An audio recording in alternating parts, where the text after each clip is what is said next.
السلام علیکم ورحمۃ اللہ وبرکاتہ۔ الحمد للہ رب العالمین والعاقبۃ للمتقین ولا عدوان الا علی الظالمین والصلاة والسلام علی سید الانبیاء والمرسلین سیدنا محمد وعلی آلہ واصحابہ ومن تبعهم بإحسان ودعا بدعوتهم إلى يوم الدين أما بعد فأعوذ بالله من الشيطان الرجيم بسم الله الرحمن الرحيم يا أيها الذين آمنوا عليكم أنفسكم لا يضركم من ضل إذا اهتديتم إلى الله مرجعكم جميعا فينبئكم بما كنتم تعملون۔ وقال النبي صلى الله عليه وسلم إذا رأيت شحا مطاعا وهوى متبعا وإعجاب كل ذي رأي برأيه فعليك بخاصة نفسك ودع عنك أمر العامة أو كما قال صلی اللہ علیہ وسلم۔ حضرات گرامی، ہم سب کے لیے یہ سعادت کی گھڑی ہوتی ہے کہ ہم اللہ کی بارگاہ میں پورے اہتمام کے ساتھ حاضر ہوتے ہیں اور اللہ تعالیٰ سے اپنے جائز مقاصد کے لیے، دنیا اور آخرت کی فلاح کے لیے دعائیں مانگتے ہیں۔ عبادت جو میسر آتی ہے ادا کرتے ہیں اور اللہ تعالیٰ سے پر امید رہتے ہیں کہ انشاءاللہ اللہ تعالیٰ ضرور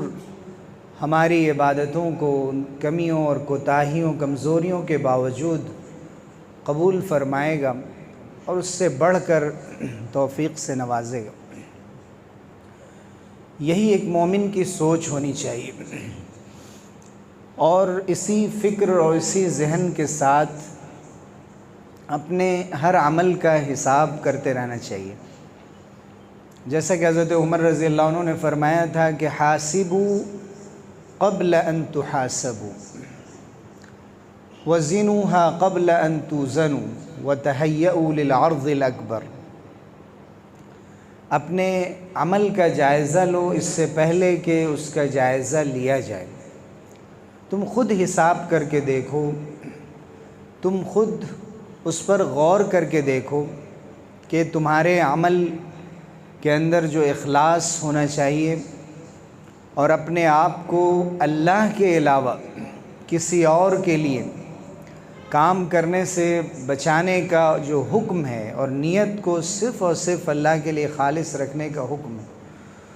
تم اس میں کس قدر کامیاب ہو، تمہارے عمل کا رخ شریعت کے بتائے ہوئے تقاضے کے مطابق ہے یا اس کے برخلاف ہے، اور جو کچھ تم کر رہے ہو یہ کیوں کر رہے ہو، کس معیار پر کر رہے ہو، کن خوبیوں اور کمالات کے ساتھ کر رہے ہو، اور کون سے پہلو ہیں جو نظر انداز ہو رہے ہیں۔ غور و فکر کے ساتھ تم اپنی زندگی گزارو، وزن کرو، اپنے اعمال کو وزن کرو انصاف کے ترازو پر، جیسے تم دوسروں کے عمل کو دیکھتے ہو۔ کوئی جھوٹ بولے تو تم یہ کہتے ہو کہ اسے سچ بولنا چاہیے، کوئی وعدہ خلافی کرے تو تم یہ کہتے ہو کہ اسے وعدے کو پورا کرنا چاہیے۔ اگر وہ کسی اور اخلاقی خرابی میں مبتلا ہے تو تم اس کے بارے میں یہ تصور کرتے ہو کہ کاش یہ اپنے اس عمل کی اصلاح کر لے، اور کبھی اس طرف توجہ بھی دلاتے ہو۔ تو گویا حضرت عمر رضی اللہ عنہ فرما رہے ہیں کہ تم جیسے دوسروں کے عمل کو انصاف کے ترازو پہ تولتے ہو اور کبھی کبھی اس میں انصاف کی رعایت بھی نہیں ہوتی، تم اپنے عمل کا وزن کرو اور دیکھو کہ تم کہاں کھڑے ہو۔ وَتَهَيَّئُوا لِلْعَرْضِ الْأَكْبَرِ، اور بڑی پیشی کے لیے تیاری کرو۔ جو سب سے بڑی پیشی ہے اللہ کی جناب میں حاضری ہے، اللہ کے بارگاہ میں حاضری ہے، اس کے لیے تم اپنے آپ کو تیار کرو اور اس سے کبھی غفلت مت برتو۔ جب ہم زندگی گزار رہے ہوں اور روزمرہ کی زندگی ایک روٹین کے مطابق یا بغیر کسی تنظیم کے گزر رہی ہے اور چل رہی ہے، عمر آگے کی طرف بڑھتی جا رہی ہے، پیچھے نہیں جاتی۔ انسان کو سب سے بڑا وہم یہ ہوتا ہے یا دھوکہ یہ ہوتا ہے کہ کوئی خاص دن آئے گا یا کوئی خاص گھڑی آئے گی کہ جس وقت ہم اپنے ہر عمل کی اصلاح کر لیں گے اور ہم اپنے آپ کو بہتر بنا لیں گے۔ یہ کرسچینٹی میں جیسے بیپٹزم ہوتا ہے، بپتسمہ ہوتا ہے، بپتسمہ کا کوئی تصور اسلام میں نہیں ہے کہ ڈبکی دے دی جائے گی، نہلا دیا جائے گا اور پاک صاف کر کے نکال دیا جائے گا، اور حضرت عیسیٰ علیہ السلام سولی پر چڑھ گئے اور انہوں نے جو بڑے گناہ تھے آدم کے، اس اصلی گناہ کو معاف کر دیا، اب انسانوں پر کوئی بڑا گناہ نہیں رہ گیا، انہوں نے اپنے سر لے لیا۔ مسلمانوں کے یہاں یہ تصور نہیں ہے، اسلام نے ہمیں یہ تصور نہیں دیا۔ لا تزر وازرۃ وزر اخری، کوئی بوجھ اٹھانے والا دوسرے کا بوجھ نہیں اٹھائے گا۔ ہمیں اپنے اعمال کے بارے میں خود فکر مند ہونا چاہیے کہ جو زندگی ہماری گزر رہی، اصلاح معاشرہ کی جتنی تنظیمیں ہیں، تحریکیں ہیں، جماعتیں ہیں، تبلیغی کوششیں ہیں، دعوتی محنتیں ہیں، سب اپنی اپنی جگہ پر کام کر رہی ہیں، محنت کر رہی ہیں، اور جو لوگ کسی خاص جماعت سے وابستہ نہیں ہیں وہ بھی اپنے آپ میں معاشرے کی اصلاح کے لیے فکر مند رہتے ہیں۔ نوجوان اپنے سے کم عمر بچوں کی صلاح اور اصلاح کی فکر میں لگے ہوئے ہیں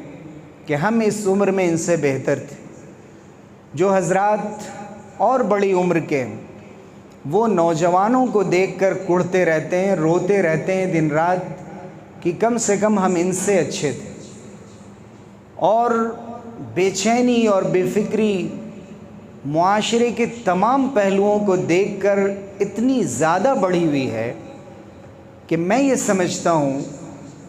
کہ جمعے کے ممبر و محراب سے اور مختلف موقع کے جو دینی جلسے ہوتے ہیں، کانفرنسیں ہوتی ہیں، صرف وہیں سے معاشرے کی اصلاح کی بات نہیں ہوتی، بلکہ ہماری ہر مجلس میں، سفر میں، حضر میں، اٹھتے بیٹھتے، گھر میں، باہر، جب بھی چند ایسے لوگ جمع ہو جائیں کہ جو ذرا فکر رکھنے والے ہیں اور ان کے دل میں امت کا درد ہے، بے چینی ہے، وہ زیادہ تر اسی طرح کے موضوع پر گفتگو کرتے ہوئے نظر آئیں گے کہ آج ہمارے معاشرے میں جو خرابیاں ہیں، ہماری سوسائٹی کا جو بگاڑ ہے، اس کی سب سے بڑی وجہ یہ ہے کہ ہماری شادیوں میں فضول خرچی۔ کوئی یہ کہے گا کہ سب سے بڑی وجہ یہ ہے کہ رشوتیں عام ہیں، کوئی یہ کہے گا کہ اس وجہ سے ہے کہ لوگ جماعت سے نمازیں نہیں پڑھ رہے ہیں، کوئی یہ کہے گا کہ لوگ نشے کے عادی ہو گئے ہیں اور سگریٹ کے عادی ہو گئے ہیں اور تمباکو کے عادی ہو گئے ہیں، کوئی یہ کہے گا کہ بیجا موبائل کے اور سوشل میڈیا کے استعمال نے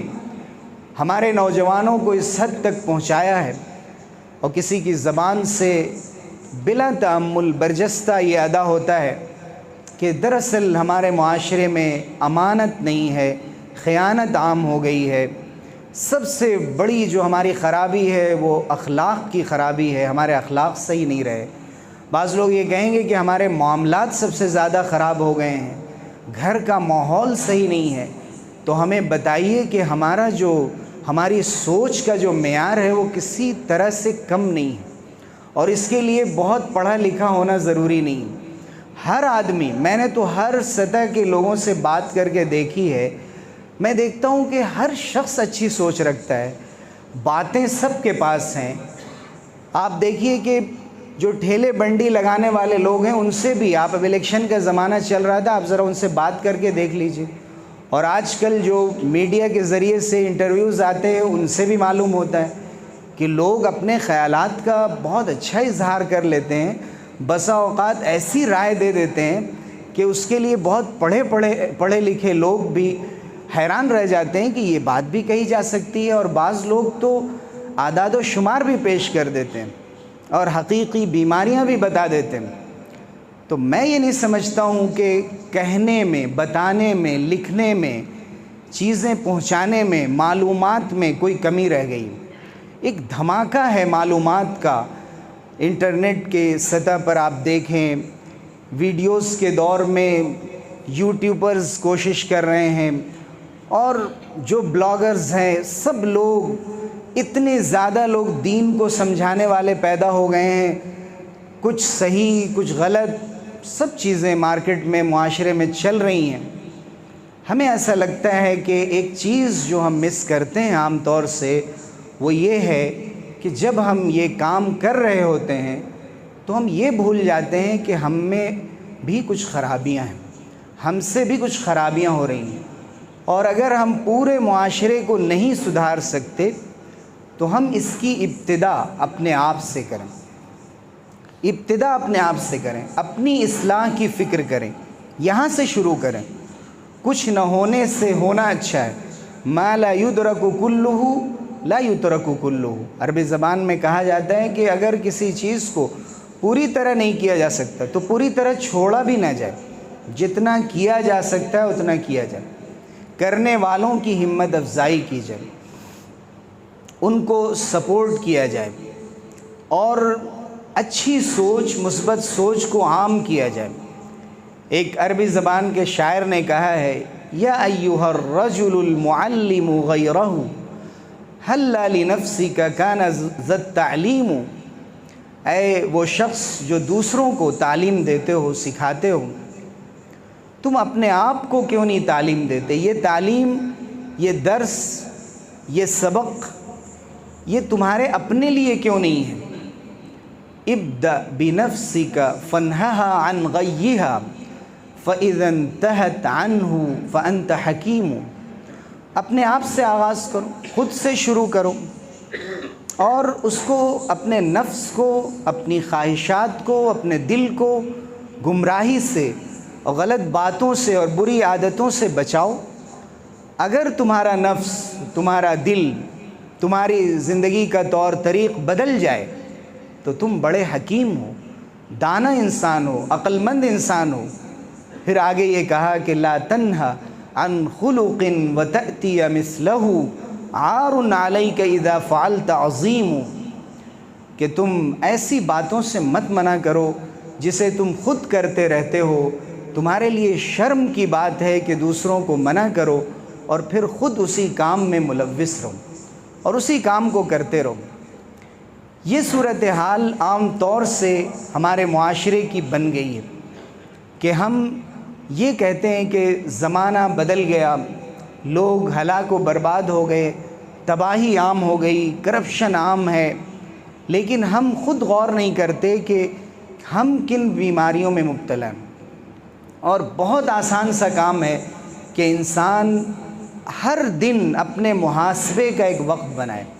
اپنی زندگی کی ایک روٹین بنائے اور ایک ڈسپلن کے مطابق زندگی گزارے۔ اس کے سونے کا وقت متعین ہو، اس کے اٹھنے کا وقت متعین ہو، وہ خود اپنے آپ کو کتنا وقت دیتا ہے، قرآن مجید کی تلاوت کے لیے وہ کتنا وقت فارغ کرتا ہے، قرآن کی کم سے کم 2-3 آیتوں پر غور کرنے کے لیے، ترجمے کو سمجھنے کے لیے سنجیدگی کے ساتھ، صبر کے ساتھ روزانہ کتنی دیر محنت کرتا ہے۔ ایک حدیث یا 2 دنوں میں ایک حدیث پڑھ کر فیصلہ کرتا ہے کہ مجھے اس پر عمل کرنا ہے۔ 1 سے 2 مسئلے، نماز کے، طہارت کے، معاملات کے، بزنس کے، نکاح اور طلاق کے، اسے معلوم کرنے کی کوشش کرتا ہے کہ میں اس نیت سے اس کو حاصل کر رہا ہوں کہ جب یہ مجھے معلوم ہو جائے گا تو میں اس پر عمل کروں، اس جذبے سے کہ مجھے عمل کرنا ہے، مجھے دوسروں کو نہیں دیکھنا ہے، مجھے عمل کر کے لوگوں پر اثر ڈالنا ہے کہ وہ مجھے دیکھ کر یہ سیکھیں کہ زندگی ایسے گزاری جاتی۔ برائی کے سیلاب میں آج یہ تصور عام ہو گیا ہے کہ جب یہ کہا جائے کہ آپ یہ کرتے ہیں تو یہ کہیں کہ بھئی کہاں تک بچیں، سب لوگ کر رہے ہیں، چاروں طرف برائی عام ہے، ہم تو الحمدللہ بہت اچھے ہیں۔ نہیں، آپ اور اچھے بن سکتے ہیں۔ ہم کمپرومائز کیوں کرتے ہیں، ہم کیوں نیچے جاتے ہیں؟ اگر ہم اور اچھے بن سکتے ہیں، اور اللہ تعالیٰ نے ہمیں عقل دی ہے، سمجھ دی ہے، وقت دیا ہے، صحت دی ہے، علم دیا ہے، غور و فکر کی صلاحیت دی ہے، یہ اللہ کی نعمتیں ہیں، ان کو ہم کیوں نہیں استعمال کرتے ہیں کہ ہم ان کو استعمال کر کے ایک بہتر زندگی کی طرف جائیں گے۔ ہمارے 24 گھنٹے کی زندگی میں عمر کے ہم جس مرحلے میں بھی ہوں اور جہاں کہیں بھی کھڑے ہوں، آپ دیکھیے کہ صحت کے بارے میں ہم جب بیدار ہوتے ہیں تو لوگ محنت کر کے چند مہینوں میں 10-10 کلو وزن گھٹا لیتے ہیں، اس لیے کہ وہ بیدار ہو جاتے ہیں، پھر کسی کی کہنے کی ضرورت نہیں ہوتی ہے، پوری طرح سے وہ اپنے ڈائٹ پلان کو فالو کرتے ہیں، نیوٹریشن کا خیال، ریسٹ لیتے ہیں، ورک آؤٹ کرتے ہیں، اور ہر طرح سے بہت بیدار اور چست، اور ہر شخص کو اس طرح سے دیکھتے ہیں جو لوگ لیزی ہیں اور بیکار ہیں، وقت برباد کر رہے ہیں، تو انہیں خیال آتا ہے کہ لوگ ایسا کیوں کرتے ہیں، آخر اپنی صحت کا خیال کیوں نہیں کرتے؟ جب ان کے اندر یہ بیداری پیدا ہو جاتی ہے تو وہ کر گزرتے ہیں۔ یہی حال ہمارے اعمال کا ہے، یہی حال ہمارے دل کی بیماریوں کا ہے، چونکہ انسان جسم سے نہیں ہے، انسان دل سے ہے، انسان روح سے ہے۔ یا خادم الجسم کم تسعى لخدمته فانت بالقلب لا بالجسم انسان۔ اے جسم کی خدمت کرنے والے، تم کتنا اپنے آپ کو جسم کی خدمت میں تھکاتے ہو،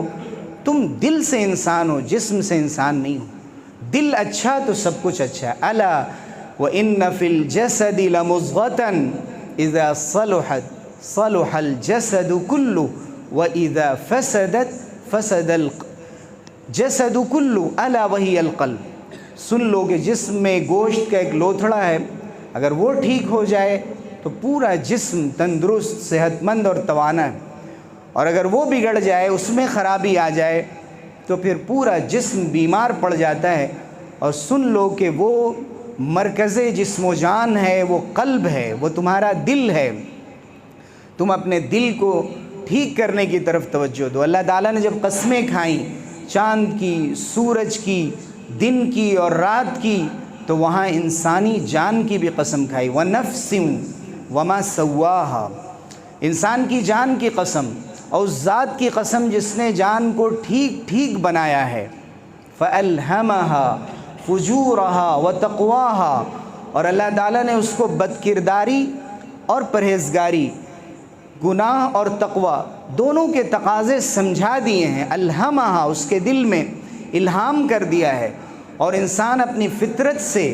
اس کے لیے میں یہ کہتا ہوں کہ انسانی فطرت سے یہ سمجھ جاتا ہے کہ یہ کرنا چاہیے یا نہیں کرنا چاہیے۔ ایمان تو بہت اعلیٰ درجے کی بات ہے، اگر وہ انسان بھی ہے تو انسانی فطرت میں اللہ تعالیٰ نے یہ رکھ دیا ہے کہ وہ سمجھ جاتا ہے کہ یہ غلط کام ہے، لیکن کسی نہ کسی بہانے سے وہ اسے کر گزرتا ہے، یا اپنے آپ کو تھپکیاں دے کر سلا دیتا ہے اپنے ضمیر کو، اور جاگتے ہوئے ضمیر کو، کہ تم ابھی آرام کرو، ابھی ہمارے کھیلنے کودنے کا وقت ہے، لہو و لعب کا زمانہ ہے، ابھی اتنے سنجیدہ مت ہو جاؤ کہ دنیا آخرت معلوم ہونے لگے، ابھی دنیا کو دنیا کی طرح گزارو، بابر بیش کوش کے عالم دوبارہ نیست، بابر کھل کے جیو موج مستی کے ساتھ، یہ دنیا دوبارہ آنے والی نہیں۔ یہ جب تصور ہمارا ہو جاتا ہے کہ ایٹ ڈرنک اینڈ بی میری، تو پھر انسان اپنی اصلاح کی کبھی فکر نہیں کر سکتا، اور جیسے جیسے اس کی عمر بڑھتی جاتی ہے، خواہشات بڑھتی جاتی ہیں، تمنائیں بڑھتی چلی جاتی ہیں، ہوس بڑھتی چلی جاتی ہے، اس کا بخل بڑھتا چلا جاتا ہے۔ انسان جس چیز پہ پرورش کرتا ہے کسی چیز کی، اسی چیز میں آگے بڑھتا ہے۔ جب بچپن میں کسی چیز کی عادت لت لگا دی جائے بچے کو، تو پھر اسی طرح سے وہ پرورش پاتا ہے، اس کی وہ خواہش اور جوان ہوتی چلی جاتی ہے۔ ایسا نہیں ہے کہ اچانک وہ عادتیں اس سے دور ہو جاتی۔ اس لیے جو والدین تربیت کے زمانے میں جب بچہ سیکھ رہا ہوتا ہے، نظر انداز کرتے ہیں کہ ابھی اس کے کھیلنے کودنے کی عمر ہے، اور ابھی تو اس کی عمر ہی کیا ہے، ابھی تو 16-18 سال ہوئے ہیں، پھر 30 سال بھی ہو جاتا ہے تب تک یہ سوچتے رہتے ہیں کہ ابھی یہ ذمہ داریاں اٹھانے کے قابل نہیں ہے. اور کمی کیا ہے؟ کمی کیا ہے؟ کوئی کمی نہیں ہے، انشاءاللہ سب کچھ ہو جائے گا. لیکن اللہ نے انسان کو ہاتھ پیر کیوں دیے، دل و دماغ کیوں دیا ہے؟ تاکہ وہ اپنی ذمہ داری خود سے سنبھالے، خود کو پہچاننے کی فکر کرے. جو والدین اپنے بچوں کے ساتھ یہ کرتے ہیں کہ بچیاں ہیں 20-20 سال کی ہو جاتی ہیں، ابھی پردے کی کیا ضرورت ہے، ابھی تو بچی ہے. آپ کے بچی کہنے سے وہ بچی نہیں رہتی، بچہ کہنے سے بچہ نہیں رہتا. شریعت نے بچوں اور بڑوں کا ایک وقت رکھا ہے، ایک عمر رکھی ہے، اس کے اعتبار سے بچے بڑے ہو جاتے ہیں اور اسی اعتبار سے احکام لاگو ہوتے ہیں. اس موقع سے شریعت کا جو حکم ہے اس کا خیال رکھنا ضروری ہوتا ہے. ہمارے بچے کہہ دینے سے یا والدین کی نگاہ میں شادی شدہ بچے بھی بچے ہی ہوتے ہیں، لیکن اس کی وجہ سے اس کا حکم نہیں بدل جاتا. اس لیے قرآن مجید میں فرمایا گیا کہ یا ایھا الذین آمنوا علیکم انفسکم، اے ایمان والو تم پر تمہاری ذمہ داری ہے، سب سے پہلے تمہاری ذمہ داری ہے. لا یضرکم من ضل اذا اہتدیتم، اگر تم راہ راست پر آ جاؤ، تم نے اپنی فکر کر لی تو جو لوگ غلط راستے پر جا رہے ہیں اس کی وجہ سے تمہارا کوئی نقصان نہیں ہوگا. تم نے اپنی فکر کر لی، تم نے لوگوں کو صحیح بات بتانے کا سلسلہ جاری رکھا. دعوت کا مشن، وہ کام، وہ ایک الگ ذمہ داری ہے، اور خود عمل کرتے رہنا ایک الگ ذمہ داری ہے. ان دونوں ذمہ داریوں کو ایک دوسرے سے خلط ملط نہیں کیا جائے گا. نہ یہ کہا جائے گا کہ پہلے میں 100% مسلمان بن جاؤں اس کے بعد دوسروں کی فکر کروں گا. یہ بھی ایک غلط سوچ ہے. اور یہ سوچنا کہ ہم سب کو سدھار دیں گے اور اپنے آپ کو بھلا دیں گے، یہ بھی غلط سوچ ہے. ہمیں کام کرتے رہنا ہے، اصلاح کی کوشش اپنے لیے بھی، اپنے گھر والوں کے لیے، اپنے بچوں کے لیے، دوسروں کے لیے، اور اس کے ساتھ ساتھ اپنا جائزہ لیتے رہنا ہے. اگر اس کی وجہ سے لوگ بگاڑ میں مبتلا ہیں تو ہمیں پھر فکر کرنے کی یہ ضرورت نہیں ہے کہ ہم گھلے جا رہے ہیں، پگھلے جا رہے ہیں، پریشان ہو رہے ہیں اور کہہ رہے ہیں کہ لوگ برباد ہو گئے، تباہ ہو گئے، اور پھر ہم خود بھی انہی بیماریوں میں مبتلا ہو گئے. حضور صلی اللہ علیہ وسلم نے فرمایا من قال ہلک الناس فہو اہلکہم، جو یہ کہتا ہے کہ لوگ برباد ہو گئے اس نے خود ان کو برباد کر دیا. او فہو اہلکہم، وہ سب سے زیادہ برباد، اس لیے کہ اس کے پاس کرنے کا کوئی نظام نہیں ہے، کوئی تصور نہیں ہے، کوئی آئیڈیا نہیں ہے، کوئی پلان نہیں ہے. وہ صرف اور صرف لوگوں کی برائیوں اور ان کی مذمتوں میں اپنا وقت لگاتا ہے اور اپنی مجلسیں گرم کرتا ہے اور اپنے دل کو تسلی دے دیتا ہے کہ ہم نے اصلاح کا کام کر دیا. لا یضرکم من ضل اذا اہتدیتم الی اللہ مرجعکم جمیعا، اللہ ہی کی طرف تمہیں لوٹ کر جانا ہے تم سب کو. فینبئکم بما کنتم تعملون، تو اللہ تعالیٰ تمہیں بتا دے گا کہ تمہیں کیا کرنا. یا ایھا الذین آمنوا لم تقولون ما لا تفعلون، اے ایمان والو وہ باتیں کیوں کہتے ہو جو تم کرتے نہیں ہو. کبر مقتا عند اللہ ان تقولوا ما لا تفعلون، اللہ کو سخت ناپسندیدہ ہے یہ بات کہ تم وہ باتیں کہو جو تم نہیں کرتے ہو. کبر مقتا عند اللہ ان تقولوا ما لا تفعلون، اس کا یہ مطلب نہیں ہے کہ ہم کہنا چھوڑ دیں یا جن باتوں کو ہم نہیں کر پا رہے ہیں وہ نہ کہیں. اس آیت کو بھی سمجھنے کی ضرورت ہے. لوگ وہاں پر اسے پیش کرتے ہیں، وہ یہ کہتے ہیں کہ جب آپ نہیں کرتے ہیں تو پھر کہتے کیوں ہیں. کہنے سے انسان کو بھی اپنے کرنے کی فکر ہوتی ہے کہ چونکہ میں کہتا ہوں تو شرم آتی ہے کہ میں خود نہ کروں. لیکن انسان اگر کہنا بھی چھوڑ دے اور انتظار کرنے لگے کہ جس دن میں کرنے لگوں گا اس دن کہوں گا، تو بہت دیر ہو جائے گی اور شاید انسان دعوت کے کام کو کبھی نہ کر پائے اور امر بالمعروف اور نہی عن المنکر کا جو فریضہ ہے اس کو کبھی ادا نہ کر پائے. لیکن اس کے ساتھ ساتھ اتنا بے حیا اور بے شرم نہ ہو جائے کہ اس نے صرف اپنا کام ہی یہی بنا لیا ہے کہ مجھے دوسروں کی اصلاح کرنی اور مجھے اپنے اصلاح حال کی طرف توجہ نہیں دینی ہے. کون جانتا ہے، کس کو معلوم ہے، میں جس طرح چاہوں زندگی گزاروں. پھر جو اس کی تاثیر ہے وہ تاثیر ختم ہو جاتی. حضور اکرم صلی اللہ علیہ وسلم نے فرمایا تھا، اور شاید وہ زمانہ آ چکا ہے یا بہت قریب ہے کہ ایک ایسا زمانہ آئے گا اذا رأیت شحا مطاعا، جب تم دیکھو گے کہ لوگ لالچ اور بخل کی طرف چل رہے ہیں۔ شح کا لفظ بہت جامع ہے، قرآن مجید میں بھی استعمال ہوا ہے، کئی جگہ استعمال ہوا۔ شح کے معنی ہوتے ہیں لالچ، اور جس شخص کے اندر لالچ ہو تو اس کا لازمی نتیجہ یہ ہوتا ہے کہ اس کے اندر بخل اور کنجوسی بھی آ جاتی، چونکہ جس کے اندر خود لوگوں سے لینے کی ہوس ہو وہ دوسروں کو کیا دے گا۔ اس لیے قرآن نے ایسا جامع لفظ استعمال کیا ہے کہ شح پیدا ہو جاتا ہے۔ وَمَن يُوقَ شُحَّ نَفْسِهِ فَأُولَئِكَ هُمُ الْمُفْلِحُونَ، جو اپنے نفس کے شح سے بچا لیا گیا، لالچ سے اور بخل سے، وہ کامیاب لوگ ہیں۔ حضور صلی اللہ علیہ وسلم نے فرمایا کہ جب تم یہ دیکھو کہ یہ لالچ اور بخل عام ہو جائے اور لوگ اس کے پیچھے چلنے لگیں اور اس جذبے کو عام کرنے لگیں، وَهَوًا مُتَّبَعًا، اور لوگ خواہشات کے پیچھے چل رہے ہیں، جو دل میں آیا وہ کر گزرنے کو تیار ہوں، اور زندگی کا مقصد ہی انہوں نے بدل لیا ہے کہ میرے پاس اتنے وسائل ہیں کہ میں یہ کر سکتا ہوں، تو میں غریبوں کی طرح نہیں رہ سکتا، میں یہ کروں گا، چاہے وہ حرام ہو یا حلال ہو، اگر اس کا لحاظ ختم کر دیا جائے اور صرف خواہش کے تقاضوں پہ چلا جائے۔ وَدُنْيَا مُؤْثَرَةً، اور تم یہ دیکھو کہ دنیا کو ترجیح دی جا رہی ہے، آخرت کے تقاضوں پر دنیا کو ترجیح دی جا رہی ہے کہ مجھے دنیا کی یہ چیز پسند آئی ہے، میں یہ کر کے رہوں گا۔ دنیا مؤثرۃ وإعجاب كل ذی رأی برأیہ، اور ہر شخص کا جو اپنا پوائنٹ آف ویو ہے، جو اس کا نقطہ نظر ہے، جو اس کی رائے ہے، جو اس کی سمجھ ہے، وہ اپنی سمجھ کو لے کر خوش ہوگا۔ جسے قرآن میں کہا گیا کل حزب بما لدیہم فرحون، کہ ہر جماعت جو کچھ کر رہی ہے اس پر خوش ہے، اس کو اپنے جائزے کی فکر نہیں ہے، ہر گروہ یہ کہتا ہے کہ ہم صحیح ہیں۔ جب یہ کیفیت ہو جائے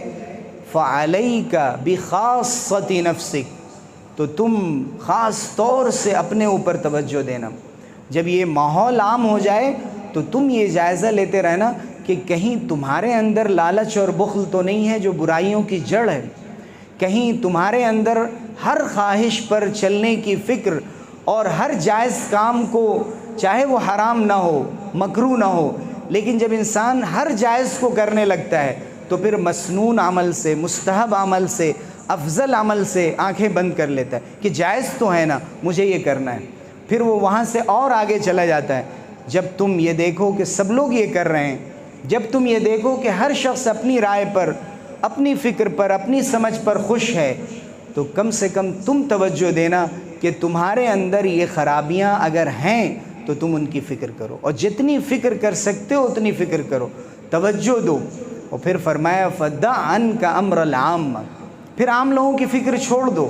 فکر چھوڑ دینے کا مطلب یہی ہے کہ جہاں تک ہو سکے کرو، لیکن ہاتھ پر ہاتھ دھر کے بیٹھ نہ جاؤ کہ بھائی لوگ سدھرتے نہیں ہیں اور سارے لوگوں میں خرابیاں ہیں۔ جب انسان کی نظر اپنے عیب پر ہونے لگتی ہے اور اصلاح کرنے لگتا ہے تو اس طرح دھیرے دھیرے سب لوگ اپنے اپنی اصلاح کی فکر کرنے لگتے ہیں، اور یہ کلچر عام ہونے لگتا ہے کہ ہمیں جو اصول ہیں، جو قانون ہے اس کے مطابق چلنا ہے، ہمیں تہذیب کو اور اس کے تقاضوں کو پورا کرنا ہے، ہمیں اس سے پیچھے نہیں رہنا ہے۔ جیسا بہادر شاہ ظفر نے کہا تھا